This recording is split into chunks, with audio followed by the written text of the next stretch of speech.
Welcome to the latest edition of Russia Unmasked. It's from the Center for Russian Studies in Kyiv, in which we unmask the propaganda lies published by the Kremlin against Ukraine and share with you the Ukrainian perspective on news from Ukraine. My name is Tony Meehan. I'm based in London.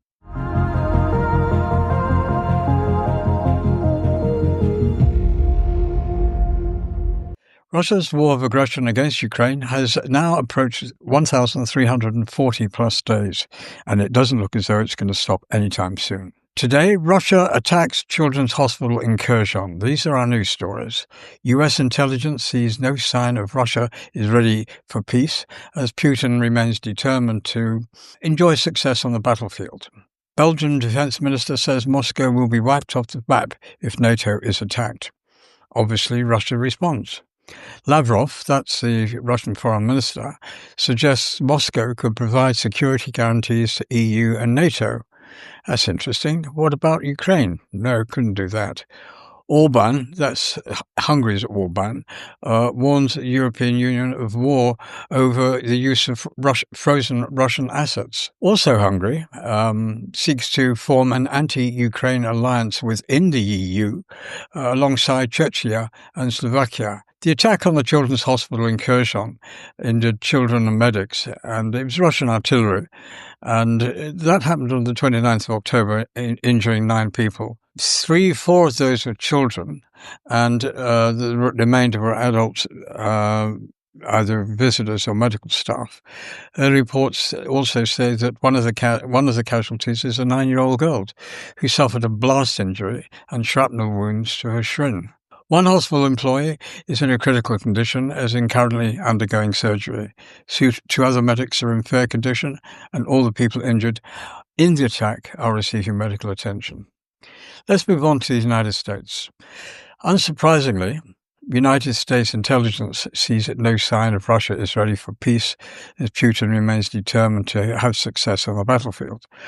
I say unsurprisingly because that is the same opinion of most Western intelligence services. They are the same opinion, and also the fact that the more you push Putin, the tougher and harder and stronger he will become.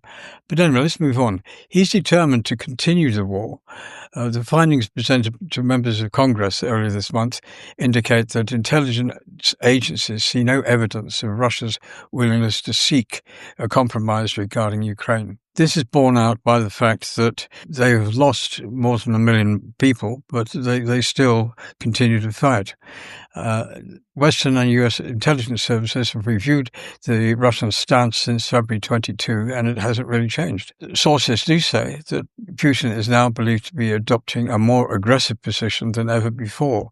It's a case of just pushing and pushing and pushing and see how far he can go and how far he can get away with things. And that has been his style since day one, even before he became president of Russia. Belgian Defence Minister made an interesting comment this week. That's Theo Franken, and he said Moscow would be wiped off the map if Vladimir Putin decides to attack a NATO capital such as Brussels. The Russian embassy in Belgium issued a statement calling Franken's remarks irresponsible. I think you have to put this into context in the basis that he very clearly said if you attack a capital city such as Brussels, it didn't say attack NATO, because they're basically trying to do that with their flights, illegal flights and drone interventions or whatever. Anyway, Franken, in an interview with the Belgian newspaper De Morgen, or The Morning, and as reported by European Pravda, the Russian embassy in Belgium, Franken emphasized that Western countries must not allow themselves to be intimidated. Asked whether he feared that Putin might one day launch a non-nuclear missile attack on Brussels, Franken replied no, because then he will be striking at the heart of NATO and we will wipe Moscow off the map. So you've got to put that into context. It's in a deliberate response to a focused question. And equally, as you'd expect, the Russian embassy in Belgium, he said that the comment was provocative and irresponsible. I think the question was provocative. I don't think the answer was irresponsible at all. They refer to Franken's adventurism as regrettable. It's interesting how you can sit back and take all of the abuse and the challenge and everything from the Russians, but the minute that you retaliate verbally, they get all tetchy and upset and insecure and everything. So he said in his interview, this is Franken, that he doubts that Putin would dare to launch missiles in Brussels. I'm more concerned about scenarios in the grey zone. Little green men in Estonia inciting Russian-speaking minority against the Nazi regime. Before you know it, they'd have annexed part of Estonia. The little green men is a reference to unmarked Russian soldiers or operatives who appeared in foreign territories to carry out covert operations. Here we're talking about Crimea way back in 2014. That's how they annexed part of it. And they do carry out covert operations in order to destabilize or annex regions. So you have an official making a response or offering a response to a specific question. And it's outrageous, but it's quite all right for the Russians to offer their little green men to annex places. Talking about Russia, Russia has never had intentions to attack any of the current members of NATO and the European Union. Specifically, the reference to current members is interesting because that automatically removes Ukraine off the table and allows them to continue their aggression and attacks on this independent state and independent nation. So that Russia apparently is willing to enshrine this position in future security agreements for this part of Eurasia. Now, one has to question security guarantees with Russia as to whether or not they're of value to the paper they're written on, let alone anything else. However, European country or group or gathering who's actually looked for security guarantees against Russia, that is what they believe, and that's not going to change, I guess. Talking about things that are not going to change, let's move to Hungary. Orban, Viktor, V-I-K-T-O-R, the boss of Hungary, on several occasions previously, over the past 3-4 years, I'm on record as describing Mr. Orban as one of Putin's puppets. In the EU, NATO, and anywhere else he can get an audience, he will blether and blether and blether Russian propaganda. So I asked the question, whose flag is Mr. Orban flying this week? His own? Hungary's? The EU's or Putin's? Most certainly it is not Ukraine's.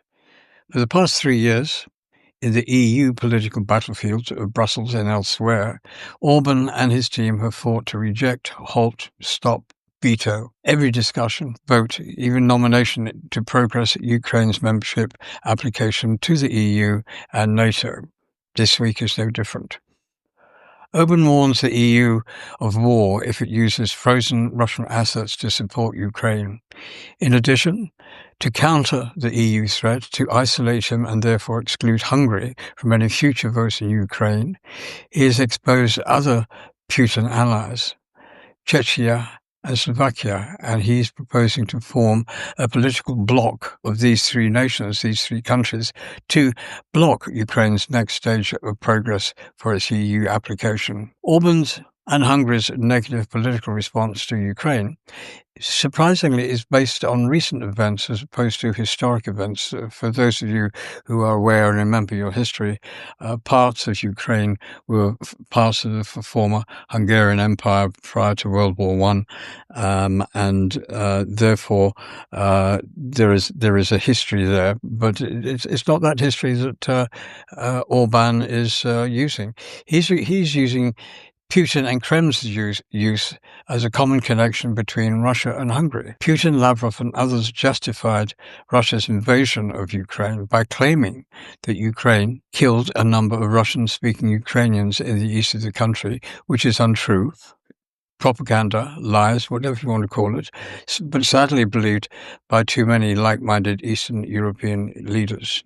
Hungary's Orban has adopted the same. Our historic pre-war World War I Hungary families are the victims of Ukrainian brutality, and because of the war, we, i.e. Hungary, has tougher deals for oil and gas, forgetting, of course, that it was Russia who started the war, who supplied them with their oil and gas. Conclusion? If Orban establishes his pro-Russian mini-Eastern bloc to prevent Ukraine from joining one or both of the peaceful institutions, why is he in the EU or NATO at all? because the only person who benefits has to be Putin, because Putin has his ear inside the door as opposed to outside the door. Anyway, so that's where we are for our little session today. If you need any more information, you know you will find us here. From all of us at the Centre, please share this podcast with your friends and those you think will be interested. The online address is Russia Unmasked. We'll be back with more news from Kyiv soon. Until then, Slav Ukraini. Thank you.